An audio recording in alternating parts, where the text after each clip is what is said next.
मेरे बच्चों, आज हम पढ़ेंगे क्लास 10th का बहुत ही इंपॉर्टेंट 20 क्वेश्चन जो आते हैं उसका हम देखेंगे रासायनिक अपक्रिया और रासायनिक समीकरण से। इस पहला सवाल हमारा क्या है, रासायनिक अपक्रियाएं किसे कहते हैं। पहला सवाल क्या है हमारा, रासायनिक अपक्रिया को परिभाषित करें। रासायनिक अपक्रिया को परिभाषित करें। ऑप्शन पहला है पदार्थ का भौतिक रूप बदलना, दूसरा का है रासायनिक परिवर्तन या तापमान में वृद्धि या गैसों का उत्सर्जन। इनमें से बताइए कौन सा ऑप्शन आपको सही है। इसमें बताइए आप लोग। सबसे पहले ये चारों ऑप्शन में कौन सा ऑप्शन सही है? बी वाला। सबसे पहले रासायनिक परिवर्तन होता है, कौन वाला है? ऑप्शन बी, ये सही है, रासायनिक परिवर्तन। नेक्स्ट, रासायनिक परिवर्तन। दूसरा वाला क्वेश्चन देखते हैं। दूसरा वाला, रासायनिक अपक्रिया के दौरान ऊर्जा की स्थिति को क्या कहा जाता है? यानी रासायनिक अपक्रिया के दौरान ऊर्जा की स्थिति को क्या कहा जाता है? सबसे पहले आयन उत्सर्जन या ऊर्जा परिवर्तन या वाष्पीकरण। इन तीनों में से बताइए कौन सा ऑप्शन सही होगा। जल्दी से फटाक से आप लोग बताइए, इसमें से कौन सा ऑप्शन सही होगा। नेक्स्ट, इसमें ऑप्शन सही होगा ऊर्जा का परिवर्तन। क्लियर है। नेक्स्ट आते हैं। नेक्स्ट क्वेश्चन आता है, निम्नलिखित में से कौन सा रासायनिक समीकरण संतुलित है? इसमें से बताना कौन सा रासायनिक समीकरण संतुलित है। ऑप्शन ए H2O2 मिलकर H2O बनाएगा, या ऑप्शन बी 2H2O2 2H2O बनाएगा, या H2 + O2 2H2O बनाएगा, 2H2 और O2। इसमें चारों ऑप्शन में ए बी सी में आप लोगों को कौन सा सही लग रहा है? बताइए फटाक से। ऑप्शन कौन सा सही रहे? Option B. बी ऑप्शन सही है। देखिए क्या है, ऑप्शन बी। ऑप्शन बी आपका बिल्कुल सही है। Next, option number third. अभी फोर्थ क्वेश्चन देखते हैं। रासायनिक अपक्रिया के दौरान उत्पन्न गैसों की मात्रा का माप कौन करता है? यानी रासायनिक अपक्रिया के दौरान उत्पन्न गैसों की मात्रा का माप कौन करता है? रासायनिक अपक्रिया के दौरान उत्पन्न गैसों की मात्रा का माप कौन करता है? इसमें बताएंगे। ऑप्शन ए गैस के दबाव से, बी मोल्स से, सी आयतन से या भार से। इन तीनों चारों ऑप्शन से आपको कौन सा ऑप्शन सबसे अच्छा लग रहा है? सबसे पहले ऑप्शन बताएंगे मोल से। किससे? मोल से। बी वाला ऑप्शन बिल्कुल सही है, मोल से। नेक्स्ट, पांचवा क्वेश्चन। पांचवा क्वेश्चन क्या कहता है कि रासायनिक समीकरण में रेखीय गुणांक क्या दर्शाते हैं? रासायनिक समीकरण में रेखीय गुणांक क्या दर्शाते हैं? इसमें क्या है? तापमान। क्या है? तापमान है। अभिक्रियात्मक पदार्थों की मात्रा है, रासायनिक परिवर्तन है या ऊर्जा है। इसमें से बताएंगे। सबसे पहले सबसे तो जो ये हमारा क्वेश्चन है, आंसर है ये हो जाएगा बी वाला। कौन सा होगा? अभिक्रियात्मक पदार्थ की मात्रा। कौन सा आंसर होगा? अभिक्रियात्मक पदार्थ की मात्रा। नेक्स्ट क्वेश्चन छठवां देखते हैं। यदि रासायनिक अपक्रिया में ऑक्सीजन का उपयोग हो तो इस प्रकार की अपक्रिया को कहते हैं। बार देखेंगे। यदि रासायनिक अपक्रिया में ऑक्सीजन का उपयोग हो तो इसे किस प्रकार की अपक्रिया कहते हैं? बताइए किस प्रकार की अपक्रिया कहेंगे? अब संश्लेषण अपक्रिया, अपघटन अपक्रिया, दहन अपक्रिया या विस्थापन अपक्रिया। कौन सी अपक्रिया कहेंगे? आप लोग बताइए जल्दी से फटाक से। दहन अपक्रिया। कौन सा कहेंगे? दहन अपक्रिया कहेंगे। क्या कहेंगे? दहन अपक्रिया। नेक्स्ट क्वेश्चन आता है। नेक्स्ट आंसर, नाइट्रोजन और हाइड्रोजन के रासायनिक संयोग से नाइट्रोजन और हाइड्रोजन के रासायनिक संयोग से अमोनिया का उत्पादन किस प्रक्रिया के द्वारा होता है? फिर से देखिए, नाइट्रोजन और हाइड्रोजन के रासायनिक संयोजन से अमोनिया का उत्पादन किस प्रक्रिया द्वारा होता है? अपघटन द्वारा, विश्लेषण द्वारा, विस्थापन द्वारा या विक्षेपण द्वारा। सबसे पहले बताइए फटाक से। इसमें आंसर होगा कौन सा? संश्लेषण द्वारा। कौन किसके द्वारा होगा? संश्लेषण द्वारा। क्लियर है। नेक्स्ट छठवां क्वेश्चन देखते हैं। रासायनिक अपक्रिया के दौरान रासायनिक ऊर्जा किस रूप में बदलती है?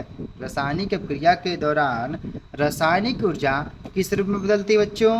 नेक्स्ट जल्दी से बताओ फटाक से, किस रूप में बदलती है? रासायनिक अपक्रिया के दौरान रासायनिक ऊर्जा किस रूप में बदलती है? गर्मी या ऊर्जा के रूप में, विद्युत ऊर्जा में, यांत्रिक ऊर्जा में या सभी प्रकार की ऊर्जा में। फटाक से बताइए। डी वाला। डी वाला आंसर सबसे करेक्ट है, सभी प्रकार की ऊर्जा में। नेक्स्ट नौवां, नवा क्वेश्चन क्या करा, रासायनिक समीकरण में किस तत्व का ऑक्सीकृत होना क्या दर्शाता है। रासायनिक समीकरण में किसी तत्व का ऑक्सीकृत होना क्या दर्शाता है। ऑक्सीकृत होना क्या दर्शाता है। पहली बात क्या दर्शाया, उस तत्व ने इलेक्ट्रॉन ग्रहण किया है, या उस तत्व ने इलेक्ट्रॉन त्यागा है, या उस तत्व ने ऊर्जा का अवशोषण किया है, वह तत्व अवस्था में परिवर्तन हुआ है। इसमें से कौन सा आंसर सही होगा, आप लोग बताइए फटाक से जल्दी से बताइए, चटाक से जल्दी। उस तत्व ने इलेक्ट्रॉन का त्याग किया, क्या किया है, उस तत्व ने इलेक्ट्रॉन का त्याग किया है। कौन सा ऑप्शन, हमारा बी वाला ऑप्शन करेक्ट हो जाएगा। उस तत्व ने इलेक्ट्रॉन का त्याग किया है, कौन सा, उस तत्व ने इलेक्ट्रॉन का त्याग किया, बी ऑप्शन सही हो गया। नेक्स्ट अब आए देखेंगे 10वां क्वेश्चन, रासायनिक समीकरण में एक तीर क्या महत्व है। तीर का क्या महत्व है तो तीर क्या बताता है, अब क्रिया शुरू होती है, पदार्थ का रूपांतरण हो रहा है, रासायनिक परिवर्तन का निष्कर्ष है, या ऊर्जा का उत्सर्जन है। बस जल्दी से बताइए आप लोग फटाक से। इसमें आंसर होगा पदार्थ का रूपांतरण, पदार्थ का रूपांतरण। नेक्स्ट वीडियो देखते हैं नेक्स्ट क्वेश्चन, यदि किसी अभिक्रिया में दो मोल का उत्पन्न हो रहा है तो उसे किस प्रकार के रूप में व्यक्त किया जा सकता है। यदि किसी अभिक्रिया में 2 मोल का उत्पादन हो तो उसे किस रूप में व्यक्त किया जाता है, फटाक से बताएंगे। यदि किसी अभिक्रिया में 2 मोल का उत्पादन हो रहा है तो उसे किस रूप में व्यक्त किया जाएगा, 2 मोल में, या 2 यम में, या 2 मोल में, या 2 मोल्स में, फटाक से बताएंगे। 2 मोल में, किसमें, 2 मोल में। नेक्स्ट 12वां क्वेश्चन, जब रासायनिक अभिक्रिया में ऊर्जा को अवशोषित किया जाता है तो उसे क्या कहते हैं। नेक्स्ट, जब रासायनिक अभिक्रिया में ऊर्जा का अवशोषित किया जाता है तो उसे क्या कहते हैं, फिर से इसमें दिखेंगे, उष्मा उत्पादन अभिक्रिया कहेंगे, या उष्मारोधन अभिक्रिया कहेंगे, या अंतर्निहित अभिक्रिया कहेंगे, कि अभिक्रिया क्या कहेंगे, अभिक्रिया उष्मा गतिक कहेंगे। चारों में से कौन सा ऑप्शन सही होगा, फटाक से बताइए आप लोग जल्दी जल्दी।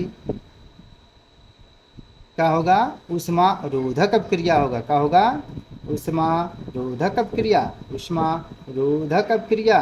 नेक्स्ट, उष्मारोधक अभिक्रिया। नेक्स्ट क्वेश्चन, रासायनिक अभिक्रिया में डेल्टा का क्या अर्थ है। रासायनिक अभिक्रिया में डेल्टा का क्या अर्थ है, तो डेल्टा का अर्थ मतलब तो आप लोग जानते हो किसी भी अभिक्रिया में नीचे लिखा जाता है डेल्टा, लिखे होंगे, डेल्टा लिखा जाता है ऊपर तीर के, तो क्या इसका मतलब है, फटाक से बताइए आप लोग जल्दी से।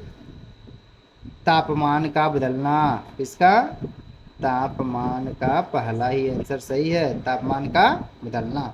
नेक्स्ट 14वां क्वेश्चन, जल का अपघटन किस अभिक्रिया का उदाहरण है। जल का अपघटन किस अभिक्रिया का उदाहरण है। संयोजन अभिक्रिया, विस्थापन अभिक्रिया, अपघटन अभिक्रिया, या विघटन अभिक्रिया जल्दी से बताइए फटाक से, कौन सी अभिक्रिया है, जल्दी से सोच के। अपघटन अभिक्रिया है, कौन सी है, अपघटन अभिक्रिया है। नेक्स्ट 15वां क्वेश्चन, किस अभिक्रिया में एक तत्व दूसरे तत्व को स्थानांतरित करता है। किस अभिक्रिया में एक तत्व दूसरे तत्व को स्थानांतरित करता है, फटाक से बताइए किस तत्व में, जल्दी से सोचिए। अपघटन अभिक्रिया में, किसमें, अपघटन अभिक्रिया में बच्चों, बहुत अच्छा। नेक्स्ट 16वां, रासायनिक समीकरण को संतुलित करने के लिए किन नियमों का पालन किया जाता है। रासायनिक समीकरण को संतुलित करने के लिए किन नियमों का पालन किया जाता है, फटाक से बताइए जल्दी से किस नियमों का, जल्दी से सोच समझ के। परमाणु संख्या संरक्षण का, द्रव्यमान संरक्षण का नियम बताए थे। द्रव्यमान को न तो उत्पन्न किया सकता न ही नष्ट किया सकता, बल्कि एक रूप से दूसरे में परिवर्तित कर सकते हैं। क्लियर है, याद रहना चाहिए, याद है कि नहीं, एक रूप से दूसरे में परिवर्तित कर सकते। 17वां, निम्नलिखित में से कौन सा एक रासायनिक समीकरण नहीं है। निम्नलिखित में से कौन सा एक रासायनिक समीकरण नहीं है, देखेंगे कौन सा है। H2O2 H2O बन रहा है, ये भी तो है, H2O आ सकता है। Na और Cl NaCl बन रहा है, ये भी सही है। परंतु कार्बन डाइऑक्साइड और H2O है, कार्बन डाइऑक्साइड H2O मिलकर मीथेन और ऑक्सीजन, ये रासायनिक अपक्रिया नहीं है। कौन वाला? डी वाला। कौन वाला? सॉरी, डी वाला। डी वाला ऑप्शन आप लोगों को लगाना पड़ेगा। इसमें मीथेन और ऑक्सीजन बन रही है। किसको? कार्बन डाइऑक्साइड को जल के साथ अपक्रिया करा रहे हैं तो मीथेन और ऑक्सीजन गैस बन रही है। नेक्स्ट 18वां क्वेश्चन। 18वां क्वेश्चन देखेंगे। 18वां क्वेश्चन क्या कर रहा है? रासायनिक अपक्रिया में उत्पन्न होने वाली गैसों को किस विधि से मापा जाता है? रासायनिक अपक्रिया में उत्पन्न होने वाली गैसों को किस विधि द्वारा मापा जाता है? ऑप्शन ए है कौन सा? आयनिक तरीके से। दूसरा रासायनिक सूत्र से। तीसरा वॉल्यूम या मोल से। चौथा है भार से। बताइए फटाक से, किससे नापा जाता है? जल्दी से। वॉल्यूम या मोल से? मोल से ही भैया, मोल से। कितना वैल्यू इसका है? मोल से ही। 19वां क्वेश्चन। रासायनिक समीकरण AQ का क्या मतलब है? AQ का मतलब क्या है भैया? AQ का गैसीय रूप है या सॉलिड रूप है, द्रव या जल में घुलना। AQ माने एक्वस होता है। AQ माने एक्वस यानी जल में घुला है। 20वां क्वेश्चन। रासायनिक अपक्रिया के परिणाम स्वरूप कौन सा सिद्धांत लागू होता है? रासायनिक अपक्रिया के दौरान सिद्धांत कौन सा नियम लागू होता है? रासायनिक अपक्रिया के परिणाम स्वरूप कौन सा सिद्धांत लागू होता है? कौन सा सिद्धांत? ऊर्जा संरक्षण का नियम या रासायनिक संयोजन का नियम या बलों का संतुलन या परिणामों का संतुलन? इसमें पहला क्वेश्चन आंसर सही है, ऊर्जा संरक्षण का नियम। क्लियर है? बहुत अच्छा। आज का